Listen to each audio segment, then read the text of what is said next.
of all, that the video that I am preparing, it is basically for those persons who are just beginners of that research, who are beginners of the research, or who just want to learn that what is research methodology is. And the topic that I have chosen for this is it's just introduction and with a story. Okay. So instead of explaining you what is research methodology, I just want to explain you a story. Okay. But one more thing, that this video will be in Hindi. This video will be in Hindi, as many of the students, they are actually belonging to the Hindi background. So that's why I will create this video in Hindi. Okay. And so if you are not so much compatible with that Hindi language, so please leave this video, means not to watch this video. Okay. So this video is only for those students who are actually completely in a layman language. I'm going to explain that what is research methodology, and the language will be in Hindi. Okay. So now I am coming to the point, and I'm going to explain all the things in Hindi. ठीक है.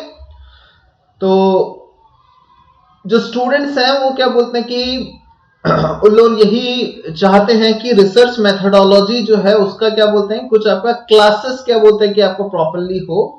और वो अगर क्योंकि और उनका सबसे बड़ा प्रॉब्लम यही हो रहा है कि रिसर्च मेथोडोलॉजी जो है उनको ये समझ में नहीं आ रहा कि ये रिसर्च मेथोडोलॉजी एक्चुअली में क्या बोलते हैं, इसमें करना क्या है. तो बहुत सारे जो स्टूडेंट्स है वो सिर्फ क्या करते हैं, जो आपको बुक्स क्या बोलते हैं वो परचेज कर लेते हैं और वहीं से आपका जो भी आपका याद कर लेते हैं, जो भी आपका क्वेश्चन आंसर्स जो भी आपका एग्जाम्स में आने वाले हैं, और टू दैट मच क्या बोलते हैं रिसर्च मेथोडोलॉजी वहां पे खत्म हो जाता है. ठीक है.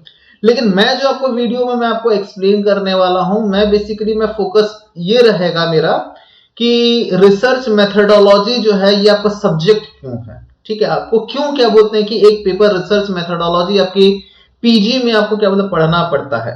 ठीक है. तो इसके बारे में मैं आपको क्या बोलते हैं मैं एक्सप्लेन करूंगा, और उसके बाद फिर क्या बोलते हैं मैं बहुत सारे कुछ क्या बोलते हैं मैं मिथ्स भी क्या बोलते हैं कि मैं आपको क्लियर करने वाला. बहुत सारे स्टूडेंट्स में उनका मिथ्स होता है बहुत रिलेटेड टू रिसर्च, तो वो मिथ्स भी क्या बोलते हैं मैं आपको थोड़ा क्लियर करूंगा. और उसके साथ साथ क्या बोलते हैं थोड़ा सा मैं आपको स्टेप भी बताऊंगा कि कैसे आपका रिसर्च मेथोडोलॉजी के स्टेप होते हैं, लेकिन मैं एक स्टोरी फॉर्म में बताऊंगा. और मैं इसको जो है मैं आपका बहुत लेमन लैंग्वेज में आपको यूज करूंगा, और जो मैं टॉपिक भी यूज करूंगा वो बहुत लेमन लैंग्वेज का लो लेवल का होगा ताकि सबको इसको समझ पाए. फाइन. तो स्टार्ट करते हैं.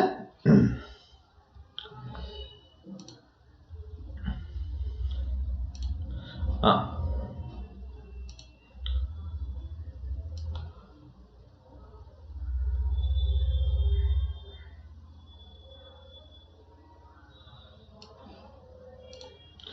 तो चलो अब नेक्स्ट स्लाइड में क्या बोलते हैं मूव ऑन करते हैं.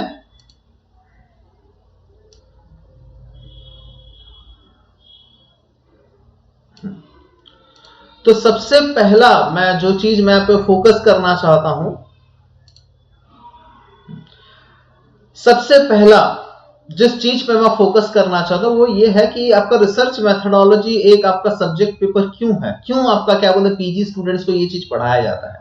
अच्छा देखो ये चीज है कि आपका यूजी लेवल पे आपने जितना चीज पढ़ा है कहीं ना कहीं वो सारे कुछ बहुत सारे चीज जो है वो आपका पीजी लेवल पे आपका रिलेटेड होता है, और वो एक एडवांस लेवल का काम करता है. ठीक है. अगर आपका यूजी लेवल का कंसेप्चुअल नॉलेज अगर आपका स्ट्रांग है तो क्या बोलते हैं कि आपका पीजी लेवल के जो कॉन्सेप्चुअल नॉलेज आपको उसको ग्रैस्प करने में आपका उतना ज्यादा क्या बोलते हैं कि आपका मेहनत या हार्डवर्क नहीं लगता. इसी वजह से बोला जाता है कि आपका काम होता है कि जो भी आप क्या बोलते हैं कि आप सब्जेक्ट पढ़ो उसका कंसेप्चुअल नॉलेज आपका स्ट्रांग होना चाहिए. ठीक है.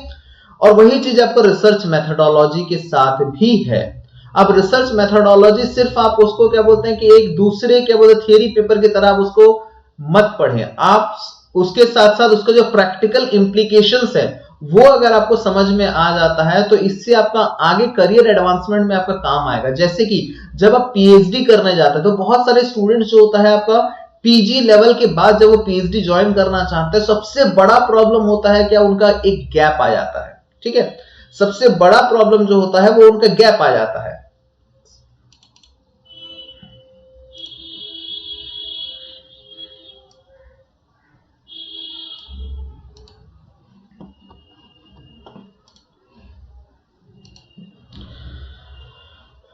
हाँ, तो सबसे बड़ा प्रॉब्लम ये था कि जो पीजी स्टूडेंट्स लोग करते हैं, पीजी खत्म होने का जब वो पीएचडी ज्वाइन करते हैं, अभी आपका जो एमफिल है वो आपका एमफिल आपका हट चुका है, तो जो पीजी लेवल के बाद जो आपका पीएचडी में ज्वाइन करते हैं, सबसे बड़ा प्रॉब्लम है उसमें बहुत बड़ा एक गैप होता है। वो ब्रिज को आपका तभी फिलअप होगा अगर आपका रिसर्च मेथोडोलॉजी पे आपका कमांड अच्छा होगा, ठीक है। और सिर्फ रिसर्च मेथोडोलॉजी आपको थ्योरी पेपर के हिसाब से सिर्फ रट्टा मार लेना कि आपका रिसर्च क्या होता है, रिसर्च मेथोडोलॉजी क्या होता है, क्या स्टेप्स होते हैं, सिर्फ रट्टा मारने से नहीं होगा, उसका प्रैक्टिकल इंप्लीकेशंस को आपको समझना पड़ेगा, ठीक है। तो ये आपका इसीलिए वजह से ये सब्जेक्ट जो है वो आपका ज्यादा इंपॉर्टेंट है, क्लियर। अपार्ट फ्रॉम दैट, ये रिसर्च मेथोडोलॉजी ही एक ऐसा चीज है जो आपका स्टूडेंट्स लोगों का क्रिटिकल थिंकिंग को बढ़ाता है, ठीक है। यानी कि आपको क्वेश्चंस करना सिखाता है कि ऐसा क्यों हो रहा है, ठीक है, क्या करने से ये चीज सॉल्व होगा। ये चीज जो है आपको रिसर्च मेथोडोलॉजी से ही आपका वो क्रिटिकल थिंकिंग डेवलप हो सकता है, ठीक। दूसरा नेक्स्ट चीज आते हैं हम, मैं जो बेसिकली क्या बोलते हैं कि आपका जो है ये आपका एमकॉम स्टूडेंट्स के लिए है, तो मैं जो है मैं ज्यादातर मैं सोशल साइंस से मैं रिलेटेड रहता हूं, और मैं बेसिकली क्या बोलते हैं वो स्टूडेंट्स को मैं ट्रेन करता हूं या वो स्टूडेंट्स को मैं हेल्प करता हूं जो बेसिकली या तो कॉमर्स से रिलेटेड होता है या मैनेजमेंट या फिर इकोनॉमिक्स, ठीक है। कभी कभी क्या बोलते हैं कि कभी कभी मैं जंप कर सकता हूं साइकोलॉजी में, ओके, कभी कभी, ठीक है। तो मेरा कॉमर्स, इकोनॉमिक्स और मैनेजमेंट में तो हैंड है आपका रिसर्च का, और but apart from that other जो सेक्टर्स है उसमें मेरा उसके रिलेटेड क्या बोलते हैं मेरा कोई हैंड नहीं है, उसमें मैं किसी भी तरह का क्या बोलते हैं रिसर्च मेथोडोलॉजी में हेल्प नहीं कर सकता। अब मैं आपको बताता हूं कि आपका स्टूडेंट्स लोन का क्या बोलते हैं मिथ्स क्या होता है। जब हम रिसर्च का नाम सुनते हैं तो बहुत सारे स्टूडेंट्स लोन के दिमाग में यही आता है कि सर रिसर्च तो वही करते हैं जो साइंस लेते हैं, ठीक है। तो ऐसा कुछ नहीं है, ठीक है। और आप लोगों के दिमाग में वही आता है कि आपका वही आपका जो केमिस्ट्री का लैब में क्या बोलते हैं कि आपका बहुत सारे केमिकल्स हैं, वही लोग क्या बोलते हैं आपका रिसर्च करते हैं। It is not like that, ठीक है। जो रिसर्च होता है वो आपको सोशल साइंस में भी होता है, ओके। तो मैं आपको जो एग्जांपल जो दूंगा, एक जनरल एग्जांपल मैं लेके चलूंगा, और वो कैसे आपको सोशल साइंस में किस तरह से आपका आता है वो चीज मैं आपको बताऊंगा, क्लियर। तो अब क्या बोलते हैं कि मैं अपना क्या बोलते हैं मैं स्टोरी स्टार्ट करता हूं, और उसी स्टोरी से मैं आपको एक्सप्लेन करने वाला हूं कि आपका रिसर्च मेथोडोलॉजी एक्चुअली में है क्या। तो सबसे पहला, ये रिसर्च मेथोडोलॉजी एक्चुअली में है क्या। तो मेथोडोलॉजी मतलब होता है आपका एक प्रोसेस, यानी कि कौन से प्रोसेस से हम रिसर्च करें, हमको कौन सा स्टेप्स हमको फॉलो करना चाहिए जिससे आपका रिसर्च किया जाए, उसको बोलते हैं आपका रिसर्च मेथोडोलॉजी, क्लियर। बहुत सारे स्टूडेंट्स ये मान लेते हैं कि क्या बोलते हैं कि हम कहीं से क्या बोलते हैं कि कोई एनुअल रिपोर्ट्स या फिर कोई भी बैलेंस शीट हम उसको कंपेयर करके सिर्फ क्या बोलते हैं दिखा दे, वही रिसर्च नहीं, ठीक है। आप जो करते हो वो क्या बोलते हैं कि आपका वो बहुत लो लेवल के क्या बोलते हैं जो चीज होता है, जो आपका रिसर्च का बात कर रहा है, that calculation should be done by graduate student, ठीक है। पीजी लेवल के लिए आपको एक्चुअली में क्या बोलते हैं आपको रिसर्च मेथोडोलॉजी में आपको इन्वॉल्व होना चाहिए। पहले आपका पीजी में एक पेपर भी था फाइनल ईयर में, जो आपका एक्चुअल में क्या बोलते हैं वो प्रोजेक्ट बेस्ड पेपर था, और उसमें रिसर्च मेथोडोलॉजी यूज करना था, ठीक है। बट हालांकि अब वो रिमूव हो चुका है, तो ऑब्वियस सा बात है आपको प्रैक्टिकल नॉलेज जो है रिसर्च मेथोडोलॉजी वो शायद आपको ना मिले। तो इसी वजह से मैंने यही सोचा कि मैं ये जो वीडियो आपको जो है मैं आपको बताऊं कि आपका एक्चुअल रिसर्च मेथोडोलॉजी का क्लास स्टार्ट होने से पहले ये जनरल नॉलेज आपका क्या बोलते होना चाहिए रिसर्च मेथोडोलॉजी से रिलेटेड। तो अब मैं एक छोटा सा प्रॉब्लम को लेता हूं जो सोशल साइंस से जुड़ा हुआ है, ठीक है। तो मैं आपका एक कॉमन प्रॉब्लम को मैं ले लिया, मान लो आपका जो कॉमर्स हो गया या फिर मैनेजमेंट हो गया या फिर क्या बोलते इकोनॉमिक्स हो गया, तो मैं एक छोटा सा मैं प्रॉब्लम को लिया, मान लो अनएम्प्लॉयबिलिटी, ठीक है, या जिसको आप बोल सकते अनएम्प्लॉयबिलिटी का जो आपका जो प्रॉब्लम है, यानी कि अनएम्प्लॉयमेंट का जो ये प्रॉब्लम है, ये अनएम्प्लॉयमेंट का प्रॉब्लम क्यों हो रहा है, ठीक है। अब हम चाहते हैं कि उस पर रिसर्च किया जाए, ठीक है। बट क्वेश्चन मार्क ये है कि क्या हम रिसर्च कर सकते हैं या नहीं कर सकते। तो रिसर्च हम तभी कर सकते हैं अगर उस पर काम नहीं हुआ है। तो अच्छा, काम नहीं हुआ है मतलब क्या, जो अनएम्प्लॉयमेंट का जो प्रॉब्लम है, क्या वो अनएम्प्लॉयमेंट का प्रॉब्लम सिर्फ क्या बोलते हैं आपका इंडिया का है, वो आपका हर एक स्टेट का है, हर एक डिस्ट्रिक्ट का है, हर एक सिटी का प्रॉब्लम है, ठीक है। हर एक विलेजेस का, हर एक विलेज का क्या बोलते हैं वो प्रॉब्लम है। तो जो प्रॉब्लम है वो अलग अलग हो सकते हैं, ठीक है। जो प्रॉब्लम आपका अनएम्प्लॉयमेंट का प्रॉब्लम विलेज में होगा, हो सकता है वो अनएम्प्लॉयमेंट का प्रॉब्लम अर्बन एरिया में ना हो, ठीक है, या हो भी सकता है, ठीक। तो अब मैं आपको एक अनएम्प्लॉयमेंट का मैंने आपको प्रॉब्लम को मैंने ले लिया, ठीक। अब आपका काम होता है सबसे पहला चीज कि आप क्या करोगे, जितने आप आज तो आपने एक प्रॉब्लम ले लिया, उसको जिसको बोलते प्रॉब्लम स्टेटमेंट आपने ले लिया कि मेरे को ये अनएम्प्लॉयमेंट का प्रॉब्लम को मेरे को देखना चाहिए, ठीक है, क्योंकि ये यहाँ भी एक हमारे लिए बहुत बड़ा सोशल प्रॉब्लम है, बहुत बड़ा सोशल इशू है।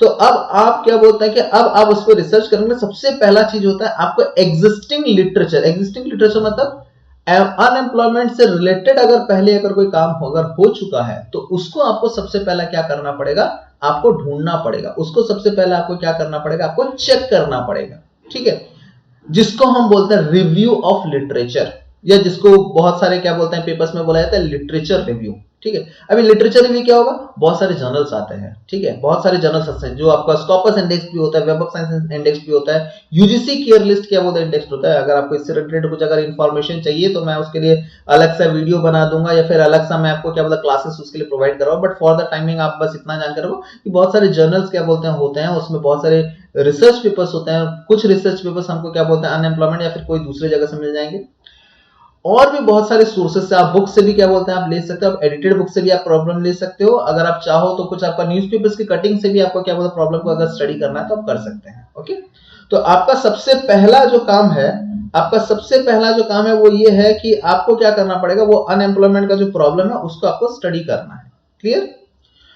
तो आपने एग्जिस्टिंग लिटरेचर कर लिया, एग्जिस्टिंग लिटरेचर करने के बाद आपको ये नॉलेज आ जाएगा आपको कि क्या क्या काम हो चुका है, किस किस स्टेट में प्रॉब्लम को चेक किया जा चुका है, किस किस डिस्ट्रिक्ट में प्रॉब्लम चेक किया जा चुका है, ठीक है। अब आपका काम होगा कि क्या ये क्या बोलते हैं कि आपके जगह पे ये प्रॉब्लम हुआ है, जैसे से फॉर एग्जांपल आपका कटिहार, आपका जैसे कटिहार क्या बोलते हैं कि आपका एक टाउन है, तो क्या ये प्रॉब्लम ऑफ अनएम्प्लॉयमेंट जो क्या ये आपका कटिहार में भी एग्जिस्ट कर रहा है, और क्या इस पर रिसर्च हुआ है। अगर आपको लगता है इस पर रिसर्च नहीं हुआ, आपने सारा क्या बोलते चेक कर लिया, अगर आपको लगता है रिसर्च नहीं हुआ तो हाँ वो एक एरिया है जिसमें हम क्या बोलते हैं रिसर्च कर सकते हैं, ठीक है। तो आपको कोई एक ऐसा क्या बोलते हैं कि आपका क्या बोला टॉपिक चूज करना है जो पहले से ना हुआ हो, ठीक है, जो पहले से ना हुआ हो, और वो जो टॉपिक है वो टॉपिक आपका प्रॉपर्ली स्पेसिफिक होना चाहिए, ना कि बहुत एक ब्रॉडर एरिया वाला जिसमें क्या बोलते हैं हमको समझ में नहीं आ रहा है कि उसके अंदर क्या बोलते हैं कि जैसे हमने सिर्फ बोल दिया कि प्रॉब्लम ऑफ अनएम्प्लॉयमेंट, लेकिन वो प्रॉब्लम ऑफ अनएम्प्लॉयमेंट कहाँ का है, इंडिया का है, स्टेट का है, कोई टाउन का है, किसका है, ये चीज क्या बोलता है आपका स्पेसिफाइड नहीं है, तो ये नहीं हो सकता, ठीक है। आपको प्रॉब्लम ऑफ अनएम्प्लॉयमेंट लेना है तो you have to be specific. अगर आपको अपने स्टेट में प्रॉब्लम का रिसर्च करना है तो कर सकते हो, अगर आपको अपने टाउन पे क्या बोलता है अगर आपको रिसर्च करना है तो आप कर सकते हो, ठीक। तो हमने क्या किया, हमने सबसे पहले एक थोड़ा सा प्रॉब्लम स्टेटमेंट जान लिया, उसके बाद हमने थोड़ा एग्जिस्टिंग लिटरेचर हमने क्या बोलते देख लिया कि उसमें वो कुछ नोवेल्टी हम क्या बोलते कुछ कर सकते हैं कि नहीं, अगर हो चुका है तो हम क्या बोलते हमको कुछ नया या फिर कोई नया एरिया हमको एक्सप्लोर करना पड़ेगा, ठीक। अब उसके बाद हमको क्या बोलते हैं थोड़ा सा हमको डिजाइन करना रहता है कि अब जो है अब ये रिसर्च के बारे में इंफॉर्मेशन या फिर डेटा कलेक्ट करने के लिए क्या करना है। डेटा कलेक्ट करने के लिए मतलब हमको इसको प्रॉब्लम को जानने के लिए क्या करना है, हमको लोगों के पास जाना पड़ेगा जिन जो ऑलरेडी क्या बोलते अनएम्प्लॉयमेंट है। अच्छा, अनएम्प्लॉयमेंट जो है जरूरी नहीं क्या बोलते आप सिर्फ अनएम्प्लॉयमेंट लोगों के पास, अनएम्प्लॉयड लोगों के पास जाओ, आप हो सकता है आप क्या बोलते कुछ स्टूडेंट्स के पास जाओ, हो सकता है कुछ क्या बोलते हैं कि आप ऐसे क्या बोलते हैं पर्सन के पास जाओ जिनको एक्चुअल में नॉलेज हो आपका क्या बोलते हैं अनएम्प्लॉयमेंट के बारे में, ठीक है। जैसे आप क्या बोलते हैं कुछ अपने टीचर्स से ही आपने पूछ लिया जो आपका इकोनॉमिक्स में क्या बोलते हैं पढ़ाते हैं कि अच्छा आप जो आपको जो लग रहा है अनएम्प्लॉयमेंट का प्रॉब्लम क्यों हो रहा है, हमारे क्या बोलते हैं कटिहार में क्यों हो रहा है, ठीक है, या हमारे टाउन में क्यों हो रहा है। तो आपने क्या किया अनएम्प्लॉयमेंट से रिलेटेड आपने स्टूडेंट्स लोन से या आपने क्या किया आपने पूछा मतलब आपको एक क्वेश्चनर डिजाइन करना पड़ेगा, ठीक है। क्वेश्चनर अच्छा मैं आपको बता दूं डेटा आपको दो तरह का होता है, एक तो प्राइमरी डेटा, दूसरा होता है सेकेंडरी डेटा। और पहले से ये भी मैं आपको क्लियर कर देता हूँ ये बिल्कुल जरूरी नहीं है कि आपको सिर्फ प्राइमरी डेटा ही लेना है बोलकर, ठीक है। जरूरी नहीं कि सिर्फ प्राइमरी डेटा से रिसर्च होता है, ऐसे भी बहुत सारे रिसर्च होता है जो सेकेंडरी डेटा बेस्ड होता है और वो बहुत ही अच्छा होता है। लेकिन ये है कि आपका जितना ज्यादा सेकेंडरी डेटा बेस्ड होगा आपका एनालिटिकल स्किल्स उतना ही ज्यादा आपका होना चाहिए, तभी जाके आप सेकेंडरी डेटा को ज्यादा अच्छे से कर सकते हो, ठीक।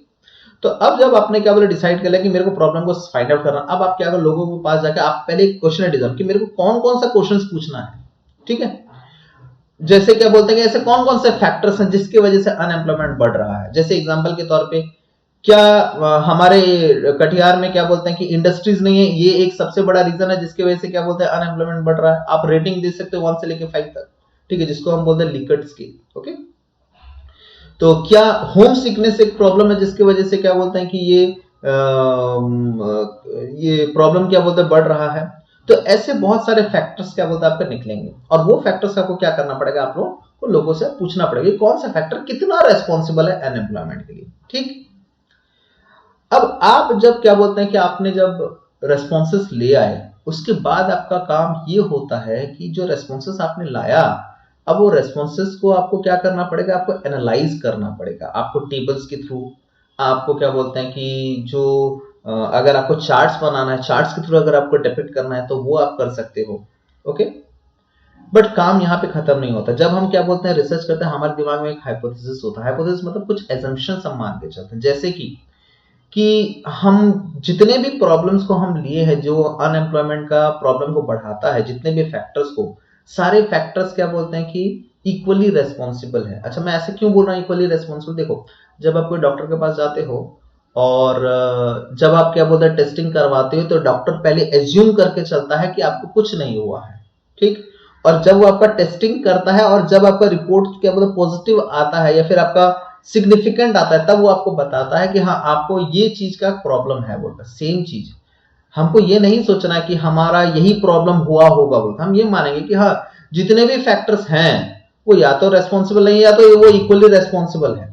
ठीक, अब उसके बाद होता है कि हमने हाइपोथेसिस फॉर्म किया था, अब हमको उसका टेस्टिंग करना पड़ेगा। अच्छा, जो आपका हाइपोथेसिस टेस्टिंग जो आपका है ना, ये आपका जो हाइपोथेसिस टेस्टिंग एक्चुअली में क्या है, बहुत सारे स्टूडेंट्स क्या करते हैं, सिर्फ सोचते हैं कि सिर्फ परसेंटेज दिखा देने से, सिर्फ क्या बोलते हैं चार्ट्स दिखा देने से आपका क्या बोलते हैं कि एजम्पशंस जो है, या तो क्या बोलते हैं वो एजम्पशंस क्या बोलते हैं कि आपका डिफीट हो जाएगा, या तो एजम्पशंस वो फुलफिल हो जाएगा। ऐसा नहीं होता। हम हर हाइपोथेसिस टेस्टिंग के लिए हमको उसको स्टैटिस्टिकल एनालिसिस से हमको चेक करना है, यानी स्टैटिस्टिक्स यूज करके हमको चेक करना पड़ेगा। ठीक है, जैसे बहुत सारे आपका हाइपोथेसिस टेस्टिंग आपका होते हैं, जैसे आपका टी टेस्ट हो गया, पे टी टेस्ट हो गया, अनोवा हो गया। ठीक है, और भी कई सारे क्या बोलते हैं आपका टेस्ट हैं, जैसे काई स्क्वायर टेस्ट ही आपका होता है। ओके, तो ये सारा चीज क्या बोलते हैं कि आपका जो होता है स्टैटिस्टिक्स हमको यूज करना पड़ेगा रिसर्च मेथोडोलॉजी में ही, ताकि हम स्टैटिस्टिकली हम क्या बोलते हैं प्रूव कर पाए कि हमारा जो पॉइंट है, हम जो बोलना चाहते हैं कि ये फैक्टर जो है सबसे ज्यादा रेस्पॉन्सिबल है,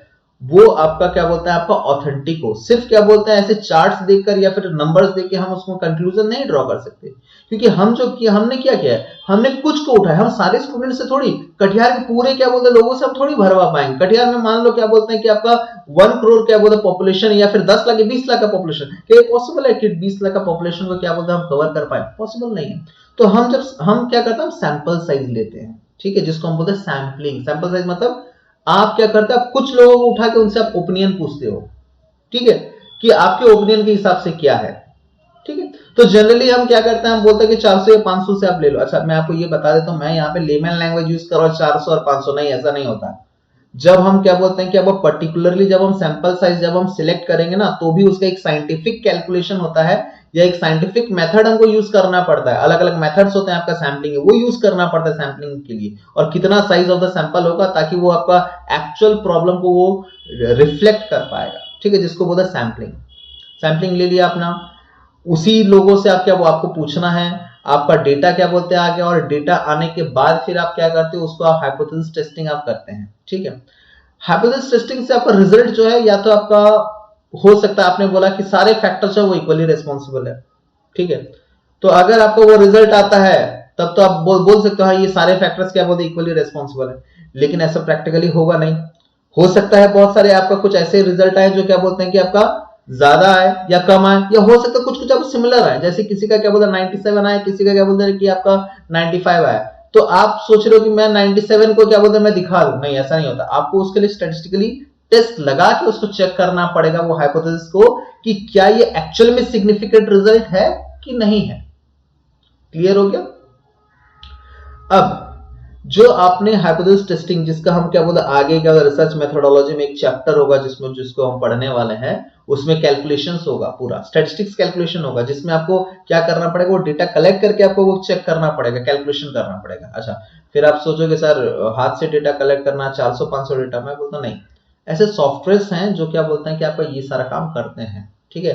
तो सॉफ्टवेयर आपको उसके लिए सीखना पड़ता है, ये सारे आपको टेस्टिंग क्या बोलते हैं करने के लिए। अगर हाई लेवल पे टेस्टिंग अगर आप कर रहे हो, छोटा मोटा टेस्टिंग कर रहे हो 50 100, तो yes you can go by the manual method और you can also use the Excel, no problem in that even. तो अब क्या बोलते हैं हमारे पास रिजल्ट आ गया कि हाँ ये फैक्टर्स जो है वो ज्यादा रेस्पॉन्सिबल है, ये फैक्टर्स कम रेस्पॉन्सिबल है, ठीक है। तो अब बात है कि ये जो फैक्टर्स क्या बोलते हैं, अच्छा आपने सिर्फ प्रॉब्लम को एनालाइज किया और आपको प्रॉब्लम पता चल गया, अब आपको देना है क्या, सॉल्यूशन देना है, सजेशन लिखना है, सजेशन बताना है, ठीक। और ये जितना सारा जो प्रोसेस है मैंने आपको बताया, इसका आपको एक रिपोर्ट बनाना है, ठीक है, जिसको हम क्या बोलते हैं, अगर बड़ा फॉर्म में बनाते हैं, अगर पीएचडी के फॉर्म में बना रहे हैं, बहुत सारे क्या बोलते हैं कि आपका सब कुछ एनालिटिकल टूल सब कुछ वगैरह, तो वो आपका एक क्या बोलते हैं थीसिस हो गया। अगर हम रिसर्च पेपर के लिए कर रहे हैं, may be a maximum of 20 pages, वैसे पेजेस के हिसाब से वो काउंट नहीं, डिपेंडिंग करता है जर्नल टू जर्नल, ठीक है। तो वहां पे क्या होता है, वहां पे आपको जैसा जितना आपको जर्नल आपको प्रिस्क्राइब किया होगा उसके अंदर ही लिमिटेड आपको 6 7 8 पेज में ही आपको क्या लिखना पड़ सकता है, 20 पेजेस में ही आपको वो लिखना पड़ सकता है, ओके। ये जितना आपने रिसर्च किया, ठीक है, वहां पे आपको सिर्फ आपका ऑथेंटिक रिजल्ट और सिग्निफिकेंट रिजल्ट आपको रिफ्लेक्ट करना पड़ता है, ठीक। तो ये जो सोशल साइंस वाला जो इश्यूज है मैं आपको बता रहा हूं कि आप सबसे पहला क्या माइंड सेटअप करो कि ये एक छोटा सा एक प्रोसेस है, रिसर्च मेथोडोलॉजी पूरा एक प्रोसेस है, और ये कैसे रिसर्च करेंगे इसके ऊपर क्या बोलते हैं कि आपका पूरा जो सब्जेक्ट है या पूरा जो आपका बुक जो है वो आपका बेस्ड होगा, ठीक है। कैसे रिसर्च करना है इसके ऊपर पूरा जो बुक है वो आपका बेस्ड होगा। मैं आपको पूरा स्टेप वाइज मैं आपको बताऊंगा कि आपका जैसे रिव्यू ऑफ लिटरेचर में तो क्या बोलते हैं कि आपका क्या होता है, बहुत सारे बुक्स में कम दिया है। रिव्यू ऑफ लिटरेचर कैसे करना है, अगर आपको उसके लिए स्पेशल लेक्चर्स अगर चाहिए तो वो भी मैं आपको क्या बोलते हैं कि मैं आपको प्रोवाइड करवा दूंगा, कैसे किया जाता है, ठीक है, एक्चुअली में कैसे किया जाता है, थीसिस के लिए कैसे किया जाता है, अलग अलग जर्नल्स के लिए क्या बोलते हैं कैसे, यानी कि आपका जर्नल आर्टिकल के लिए कैसे आपका किया जाता है, ये सब कुछ मैं आपको बताऊंगा।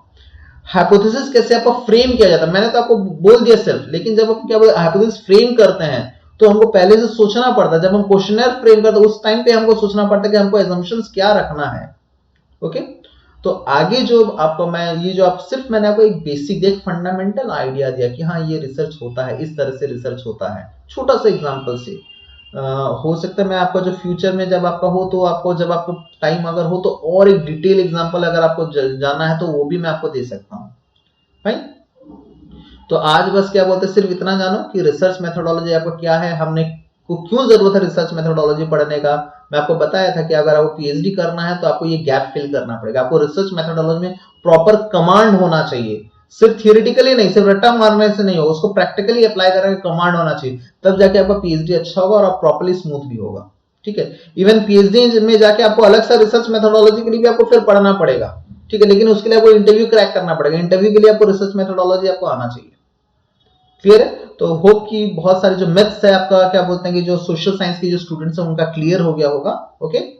और आगे क्या बोलते हैं अगर आपको ये वीडियो में और ज्यादा डिटेल में अगर आपको चाहिए तो वो भी मैं आपको प्रोवाइड करवा दूंगा, उसके लिए आप क्या बोलते हैं टेंशन ना लें, ओके। तो फॉर दिस थैंक्स अलॉट। आप ये वीडियो क्या बोलते हैं आप देख लो, आपका थोड़ा सा जनरल नॉलेज क्या बोलते बढ़ा लो। आपको अगर गूगल सर्च करना है कि व्हाट इज रिसर्च मेथोडोलॉजी तो आप थोड़ा सर्च कर लो।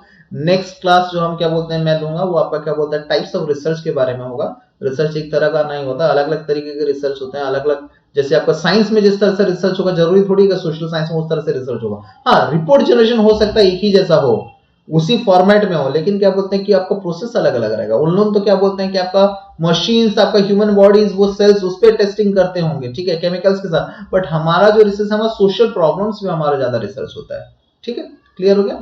तो ओके, थैंक्स अ लॉट। ये वीडियो का आप क्या बोलते पूरा